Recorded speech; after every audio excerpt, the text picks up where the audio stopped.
Pada perkara sujud ini, singkat sedikit mengulang, ada 7 anggota yang harus senantiasa berada pada tempat sujud. Mulai dari jabhatun, kening, kemudian yang 2 dan 3 itu adalah perut tangan atau perut telapak tangan kita nih. Kemudian yang keempat dan yang kelima adalah lutut yang kanan dan pula lutut yang kiri. Kemudian yang 6 dan yang terakhir yang ke-7 adalah perut jari-jari kaki kita. Maka dalam perkara sujud yang sering terjadi kekhilafan di saat keningnya tertutup, baik bagi kita yang sholat pakai kupiah atau lobe, baik bagi ibu-ibu yang pakai mukena. Maka perhatikan, di waktu dia sujud atau di waktu dia sholat, bila tertutup sebahagian daripada keningnya ke tempat sujud, maka sujud tidak sah. Atau bagi kaum wanita yang identiknya memakai mukena, maka banyak di kalangan kita jamaah para wanita yang dalam keadaan sholat, sujudnya, keningnya bukan ke tempat sujud, tapi dilapisi oleh mukenanya. Begitu pula dengan kekhilafan dalam perkara tangan atau telapak tangan. Sujud iya, tangan ini dilapisi pula antara tangan dengan tempat sujudnya mukenanya. Maka bila ada yang seperti ini, maka sujudnya tidak benar. Dan yang terakhir, silap yang sering banyak terjadi adalah di mana sujudnya itu kakinya, anggota yang ke-6 dan yang ke-7, perut-perut jari kakinya tidak menyentuh kepada tempat sujud. Maka dalam mazhab Syafi'i ini, Bapak Ibu, kalau mampu 10 jari kita, baik dari rukun yang ke-5, 5, maupun dari yang ke-7, 5, 10-10-nya itu harus sampai dengan ditekuk ke tempat daripada sujud. Karena sering kita perhatikan di mana orang yang ketika sujud itu kadang perutnya tidak menyentuh tempat sujud, atau menyentuh satu anggota rukun yang ke-6, satu lagi tidak sampai tempat sujud. Ini menjadi hal yang sama-sama harusnya kita koreksi, dalam arti bahwa yang namanya sujud ini rukun, fardu Bapak Ibu. Kalau rukun sujudnya tidak betul, maka sujudnya tidak sah. Lalu kalau sujudnya tidak sah, maka salat yang dikerjakan selama ini pun tidak pernah sah. Bapak Ibu yang dirahmati Allah, kita lanjut kaji kita ini. Duduk di antara 2 sujud. Sebagaimana kita paham bahwa kalau sujud itu anggota perbuatan yang berlebih. Yang biasanya perbuatan sujud itu sekali-sekali, ini 2 kali dalam 1 rakaat. Di antara sujud yang pertama dan sujud yang kedua ada duduk sejenak.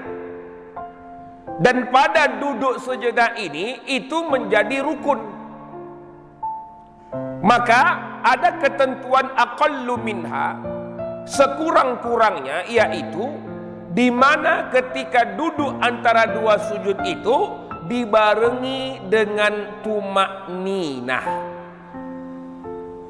Jadi kembali kita ingatkan Bapak Ibu, yang namanya tumakninah ini tambahan. Kalau yang kita bicarakan di awal dulunya bahwa rukun sholat itu kan jumlahnya 13. Lalu ada yang bilang jumlahnya menjadi 17. Ada 4 tambahan, yang 4 itu tumak ninah pada 4 keadaan. Yang pertama keadaan rukuk. Jadi rukuk tak boleh buru-buru. Kemudian bangkit dari rukuk atau i'tidal, tempat kedua. Tempat yang ketiganya di mana? Tadi waktu bicara masalah sujud. Tempat yang terakhirnya adalah duduk pada duduk antara dua sujud ini. Sunnat yang pertama apa dia? Dengan duduk iftirash. Duduk dalam sholat ini 2 macam. Yang pertama iftirash, yang kedua tawarruk. Yang iftirash, kaki kanan, tapak kaki itu didirikan. Kemudian tapak kaki yang kiri atau betis kaki yang kiri didudukin. Jadi ini iftirash, berlaku pada semua macam duduk dalam solat kecuali duduk tasyahud akhir. Ada banyak tempat. Semisal yang ini tadi, duduk antara dua sujud, duduk yang sunnat itu iftirash. Maka kalau ada orang yang duduknya tawarruk atau duduknya yang lain, maka hukum duduk antara dua sujudnya sah, tidak rusak. Tapi sebaik-baiknya ittiba, ngikut apa yang dibuat Rasul, yaitu dengan duduk iftirash. Maka lebih lanjut para ulama sampaikan pada kita bahwa selama bapak ibu waktu solat itu belum ingin mengakhiri solat dengan ucapan salam, maka selama itu pula lah kita duduk dengan duduk iftirash. Satu tempat duduk antara dua sujud iftirash. Apalagi duduk tasyahud awal iftirash. Duduk istirahat. Kapan istirahat tuh? Waktu kita bangkit dari sujud kedua ingin berdiri, ada sunnat di situ juga duduk. Dah, 3 macam kan? Yang keempat kapan? Duduk di waktu kita menjadi makmum yang masbuk. Artinya apa? Imam berada pada rakaat yang terakhir. Mau itu rakaat yang 2 rakaat subuh, mau itu solat maghrib yang 3 rakaat, mau itu solat yang 4 rakaat, imam berada pada rakaat yang terakhir. Kemudian kita masbuk, ya kan? Karena kita masbuk, perbuatan ruku duduk kita tidak mesti mengikut pada imam. Kenapa? Karena bagi kita yang belum sempurna solatnya, maka duduk tetap dengan iftirash. Yang kelima, kapan? Di waktu kita ingin melakukan sujud sahwi. Sujud sahwi ini kan 2 kali. Kapan biasa kita perbuat dan yang diajarkan? Setelah kita membaca tasyahud akhir, maka kita sujud lagi sebanyak 2 kali, membaca subhana malla yanamu wala yasu. Jadi ini Bapak Ibu berkait dengan duduk iftirash atau duduk tawarruk ini, saya pernah sampaikan ringkasnya begini. Selama Bapak Ibu sholat belum ingin mengakhiri dari sholat itu, maka duduknya tetap iftirash. Kalau misalkan duduk kita misalkan seperti menjamak antara zuhur dengan asar. Kan kita ingin nyambung lagi nanti setelah selesai sholat zuhur. Setelah selesai sholat zuhur, kita menyambung lagi. Gimana duduknya? Karena tadi kita mengakhiri dengan salam pada zuhur itu, kemudian ingin menyempurnakan lagi yang 2 rakaat untuk asarnya, maka tetap duduk kita selama ingin mengakhiri, duduknya yang pertama itu adalah tawarru'. Jadi jangan anggap, maaf kata, jamak zuhur atau asar bergabungkan, maka duduknya kan Ustadz menyempurnakan lagi nanti yang asar. Tetap dengan tawarru' karena kita diakhiri dengan ucapan assalam. Kemudian sunnat yang selanjutnya adalah di mana tangan kita ini waktu duduk itu, jari-jari ini jangan melewati daripada ujung tepi lutut. Maaf, kadang ada orang yang ketika duduknya itu dicangkramnya.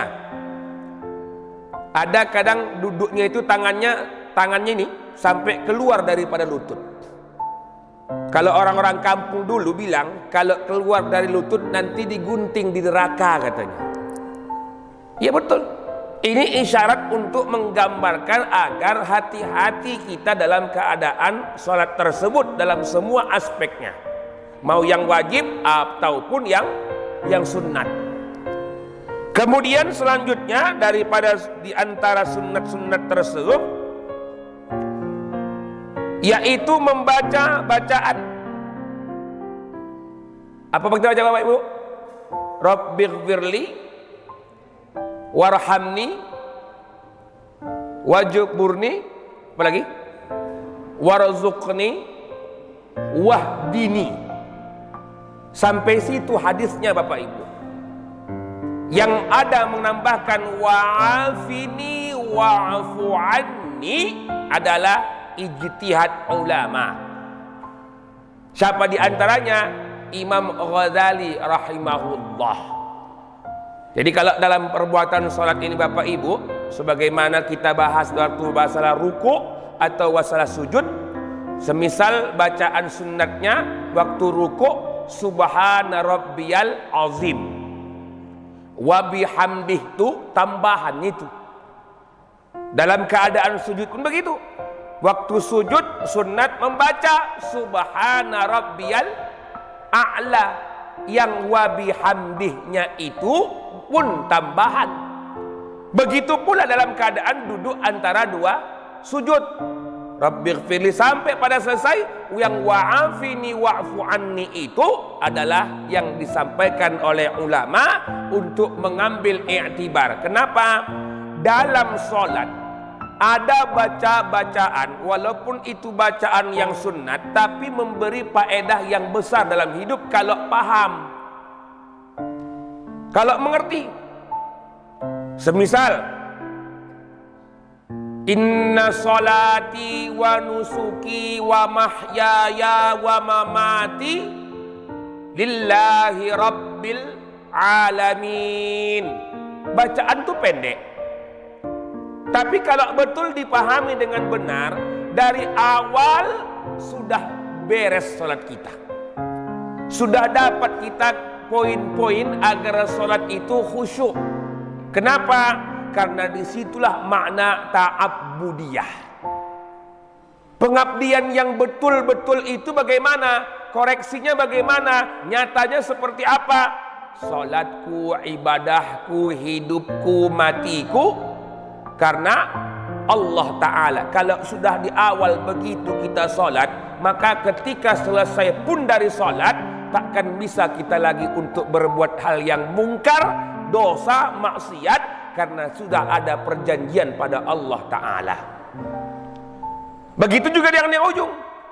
Makhluk tidak pernah terlepas daripada salah.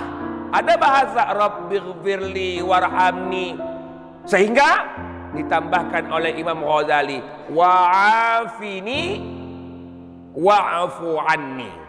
Bapak Ibu, ada bahasa dalam doakah iya atau di luar dari itu mengucap kalimat ghafara.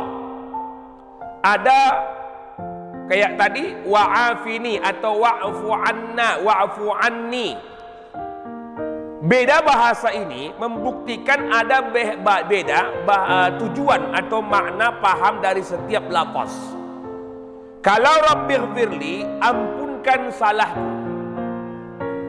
Salah itu ketika kita sudah tunaikan yang salah, tetap kita minta rasa maaf rahmat Allah Ta'ala. Saya kasih contoh Bapak Ibu. Ada orang yang meminjam uang kita. Perjanjian dalam berhutang atau meminjam ini, kalau andai kata sudah sampai waktunya, wajib dibayar. Kalau tak dibayar ada uang kita, maka kita durhaka pada Allah. Ada uang 10 juta misalkan, ada utang pun nilainya 10 juta. Karena kita merasa ada keperluan sunat-sunat yang lain, beli motor, beli mobil misalkan, maka selama uang itu kita gunakan kepada yang seperti itu, selama itu kita bermaksiat pada Allah dan menzolimi orang yang kita pakai uangnya. Sudah janji bayarnya waktu ini, ternyata lewat dari waktu tersebut. Kemudian minggu depan ada rezeki lagi tambahan, kita bayarkan yang uang 10 juta tadi. Yang 10 juta ini dalam bahasa ghafar tadi itulah yang namanya ampunan. Ampunan itu dibayarkan sesuai dengan hak kewajiban yang harus kita kerjakan. 10 juta kita antarkan sama yang kita pinjam. Kemudian kita mohon maaf dari hatinya. Apa sebab? Karena kita telah berbuat kesalahan. Mohon ampun pada Allah, mohon maaf dengan makhluk orang yang meminjamkan uang tersebut kepada kita. Jadi maaf ini tingkatnya lebih tinggi. Terkadang ampunan itu dapat, maaf itu tak dapat. Gitu. Jadi ada bahasa di mana misalkan seperti tadilah, saya mengutang 10 juta, kemudian saya bayar uang 10 juta tersebut. Contoh kasusnya, minjam lagi misalkan 10 juta lagi. Ada yang mengasihi, ada yang tidak. Kenapa tak mengasihi? Ada mungkin satu hal yang dia merasa, aku sudah dibohongi, aku sudah dizolimin. Itulah makna di mana kalimat wa'afini, wa'fu anni diulang sampai 2 kali. Sama hal Bapak Ibu, kita dituntut untuk taubat nasuha, kan betul? Salah satu rukun dari taubat nasuha itu apa? Ar-raddul mazalim, bayar semua kezaliman. Lalu ada bahasa yang di ujung dari rukun yang selanjutnya. Apa ia?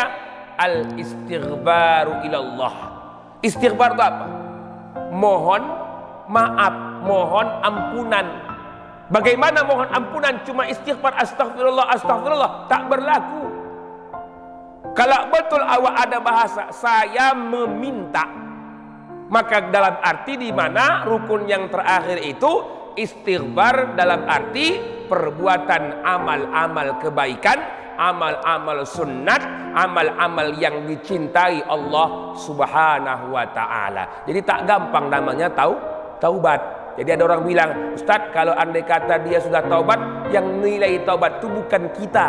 Yang bertaubat itu pun belum tentu dia taubat. Yang berhak adalah Allah Subhanahu wa Ta'ala. Bapak Ibu yang dirahmati Allah, kita lanjut. Saya hajatkan ini hari yang terakhir.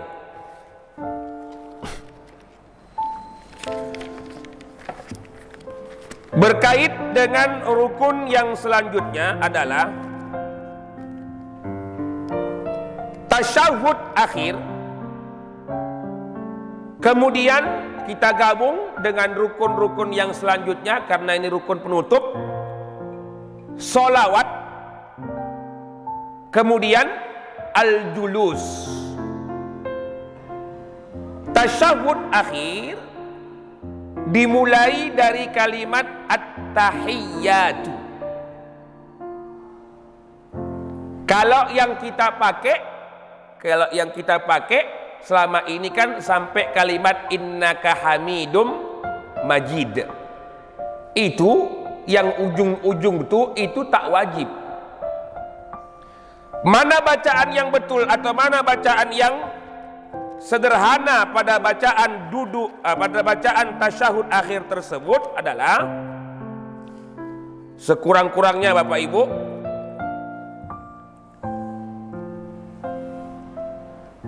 at-tahiyyatu lillah, salamun alaika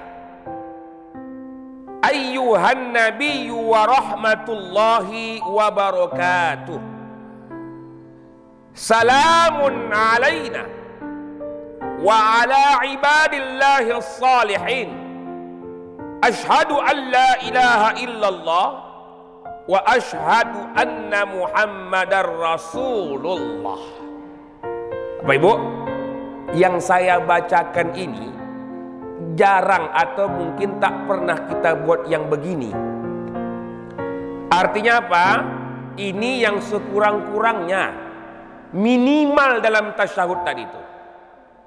Yang sempurnanya at-tahiyyatul mubarakatus salawatut thayyibatu lillah, assalamu alayka ayyuhan nabiyyu wa rahmatullahi wa barakatuh, assalamu alayna wa ala ibadillahi as-salihin, ashhadu an la ilaha illallah wa ashhadu anna muhammadar rasulullah. Bapak Ibu, nampak perbedaan antara lafaz yang pertama dengan lafaz yang kedua. Jadi yang lafaz pertama itu yang wajib. Maknanya apa tadi? Aqallu minha, minimal, sekurang-kurangnya yang itu tak boleh salah, tak boleh khilaf. Jadi kita betulkan Bapak Ibu, yang biasa orang silap adalah pada ucapan kalimat at-tahiyyatu. Kalau dibacanya at-tahiyyatu, tasyahudnya salah. Yang benarnya gimana? At-tahiyyatu. Kalau tahiyatu tak ada artinya. Yang ada itu apa? At-tahiyyah, penghormatan. Kemudian yang juga sering orang silap adalah mengucapkan kalimat ayyuhan nabi. Jadi kalau yang namanya huruf ya yang bertasydid nih, karena itu dianggap susah, bacanya suka hati, ayyuhan nabi. Harusnya ayyuhan nabi. Apalagi pengucapan dalam ucapan syahadat, asyhadu an la, katanya salah total.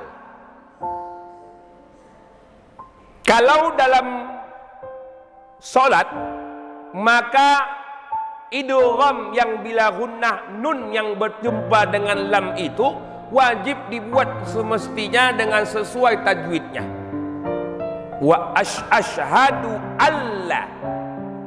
Berbeda halnya qaul ulama kalau di luar salat. Misal waktu azan ada yang baca asyhadu an la, katanya. Itu tak rusak makna. Tapi dalam salat walaupun tak rusak maknanya, tapi wajib bacaan itu sesuai dengan ilmu tajwidnya. Jadi ingat apa Ibu? Dari yang pertama saya bilang apa? Gak usah banyak-banyak diingat itu. At-tahiyyatu. Dah. Kemudian yang kedua tadi apa? Ayyuhan nabi. Dan yang terakhir apa? Asyhadu alla. Dah. Kemudian pada tasyahud ini, pada tasyahud Ada rukun yang selanjutnya, solawat. Solawat ini boleh dengan bacaan lafaz yang bermacam-macam. Contoh, sallallahu ala Muhammad. Karena yang wajib itu apa? Solawat. Maka yang diwajibkan hanya pada kalimat shalla. Kalau ucapan salam, khilaf di kalangan ulama. Jadi kalau andai kata ada yang baca misalkan kalimat itu dengan bacaan Allahumma salli wa sallim ala sayyidina Muhammad atau Allahumma salli wa sallim ala Muhammad, itu pun tak ada masalah. Kenapa? Bertambah dengan hal yang mendubah adalah mengucap kalimat salam. Kalau dalam kajian hadis sebenarnya Bapak Ibu, yang dikatakan salawat itu yaitu Allahumma salli ala Muhammad tanpa mengucap wasallim. Ketika ada bahasa mengucapkan apa? Berucap salam dengan Rasulullah, baru ada bahasa assalamu alaika ya Rasulullah. Cuman ada orang yang menambah atau menggabungkan Allahumma salli wa sallim. Hakikatnya sebenarnya harusnya dipisah itu. Tetap dibacakan dengan satu kalimat dan satu keadaan, tapi lafaznya dibedakan. Itu yang sebenarnya. Maka dalam ketika sujud ini, dalam ketika tasyahud ini, atau dalam ketika setelah membaca syahadat, asyhadu an la ilaha illallah wa asyhadu anna Muhammadar Rasulullah, salawat tak boleh tinggal. Sudah? Maka itulah bacaan terakhir, finish sebelum kita salam. Jadi kalau ada yang baca selanjutnya Allahumma salli apa Bapak Ibu? Sallim ala sayyidina Muhammad wa ala ali sayyidina Muhammad, dari mulai wa ala itu sampai pada ucapan innaka hamidum majid, hukumnya sunnat. Sunnat apa dia? Ada yang mengatakan pada ucapan ujung berbeda dengan yang di pangkal. Kalau yang di pangkal itu ucapan yang berkait dengan wa ala ali dan segala macam, itu sunnat abad. Ada yang mengatakan yang di ujung itu sunnat hayat.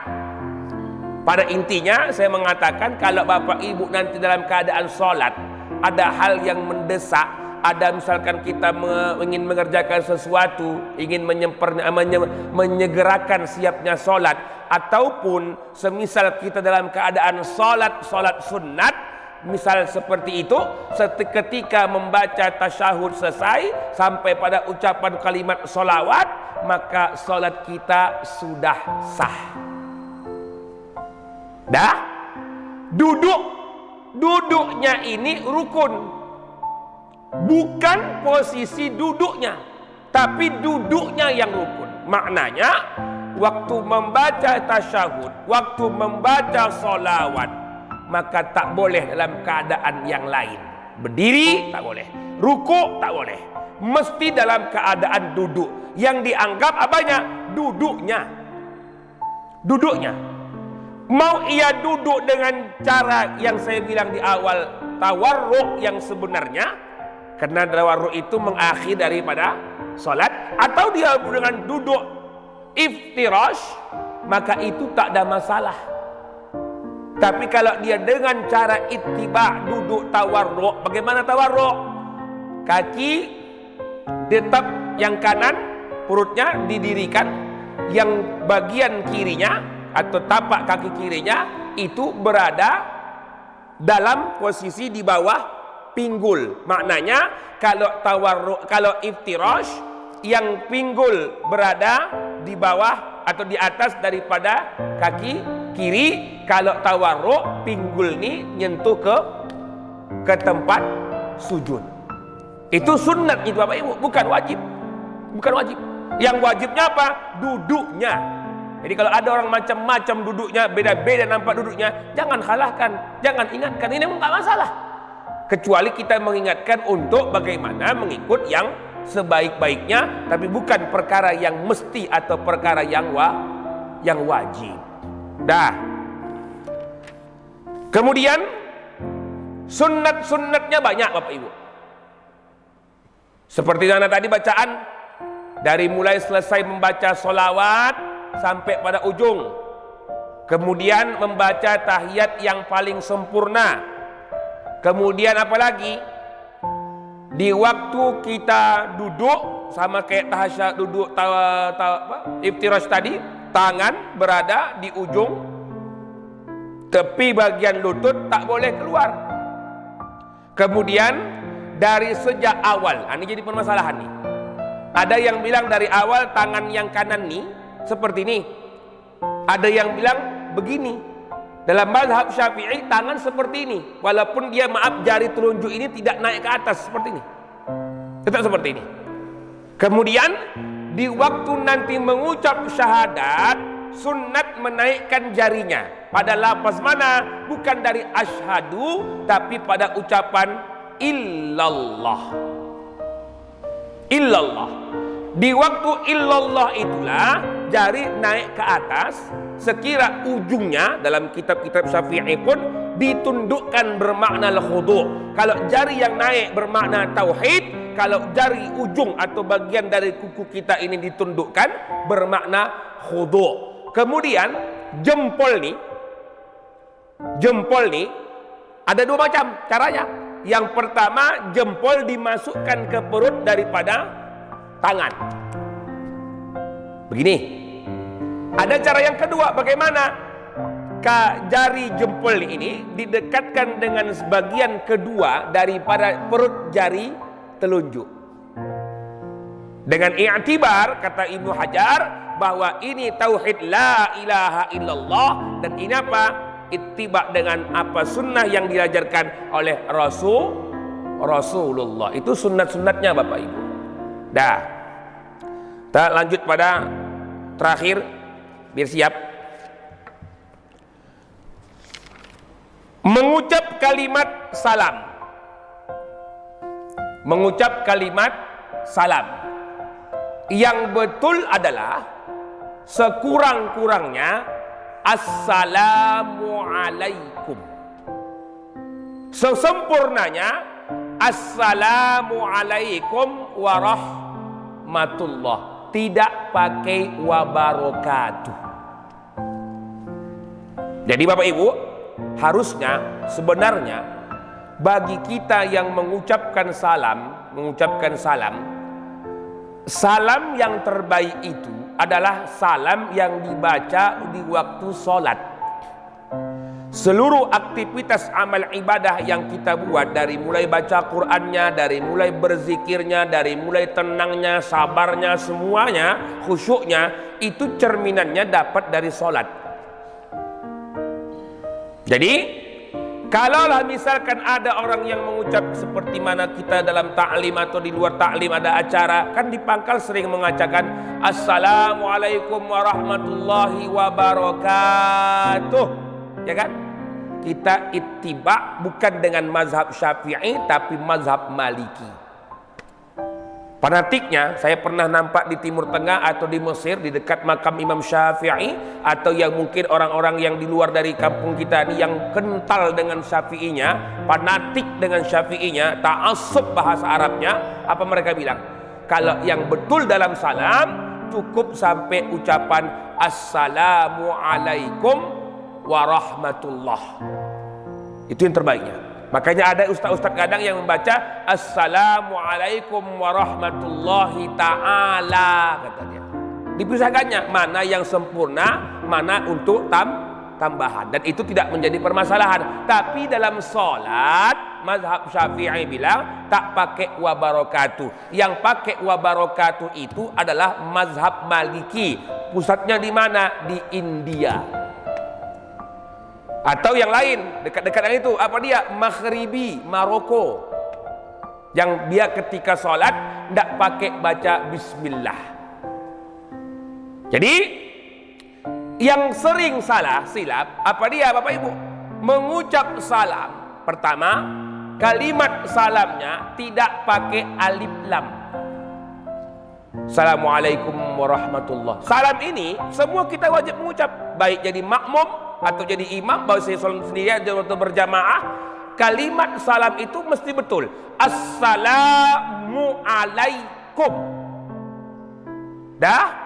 Yang kedua salahnya apa sering? Belum lagi selesai dia mengucap assalam, badannya, sadrunya, dadanya udah berpaling ke kanan. Maka sejak itu solatnya sudah tidak sah.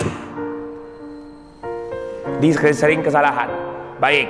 Kemudian yang tadi saya bilang, yang sebenarnya adalah mengucap salam. Makanya kalau kaji-kaji dari Imam Syafi'i itu lebih ihtiyati Bapak Ibu. Ibnu Abidin bilang apa? Assalamu alaikum, dada ke depan, wajah masih ke tempat sujud.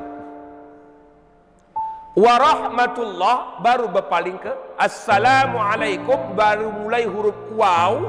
Warahmatullah baru menghadap ke kanan awal. Assalamu alaikum warahmatullah itu dari mulai ucapan salamnya, menyempurnakan warahmatullahnya, kemudian menghadap yang ke kirinya, menengok daripada pinggir daripada bahunya, itu sunat-sunat tambahan. Jadi ini menjadi hal yang harus kita ingat. Makanya kalaupun kita berjamaah Bapak Ibu, saya sering perhatikan itu. Kalau misalkan kita dalam keadaan berjamaah, tunggulah dulu imam selesai pada salam yang kedua, supaya dapat ittiba kita sampai pada akhir daripada solat. Atau di waktu pun kita dalam keadaan masbuk, jangan awak dulu bangkit menyempurnakan kekurangan rakaat awak sampai dulu selesai daripada imam membaca sampai pada salam yang kedua. Inilah yang sebaik-baiknya, inilah yang sebagus-bagusnya. Lalu yang terakhir apa Bapak Ibu? Tertib. Tertib apa maksudnya? Tersusun. Jangan dibolak-balik perbuatan itu, jangan dibolak-balik bacaan itu. Yang harusnya Fatihah dalam keadaan berdiri, dibaca Fatihah dalam keadaan ruku. Yang harusnya perbuatannya ruku dulu, dibuat sesuka hati, sujud dulu baru ruku. Makanya ada hadis Rasul mengatakan lebih inti, sallu kama ra'aitumuni usolli. Gimana Rasulullah berbuat, maka kita wajib untuk ittiba. Dan di situ menjadi rukun yang dimana salat bukan main-main, salat bukan sesuka hati. Ini adalah hal yang muwafaqah, yang harus senantiasa sempurna sesuai dengan apa yang diajarkan Rasulullah sallallahu alaihi wasallam. Bapak Ibu yang dirahmati Allah, maka terakhir saya mengingatkan bahwa kalau selama ini salat kita tidak benar, berusahalah untuk membenarkan. Yang pertama dihisab oleh Allah Ta'ala adalah salat. Ingat Bapak Ibu. Belum lagi Bapak berbuat amal-amal yang lain, ibu-ibu berbuat amal-amal yang lain, yang ditanya duluan salat. Mau yang salat wajib, mau ataupun salat sunnah.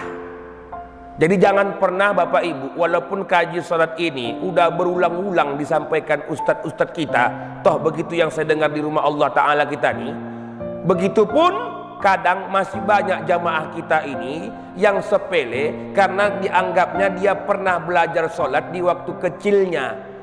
Kapasitas anak kecil menangkap ilmu agama itu tak sama.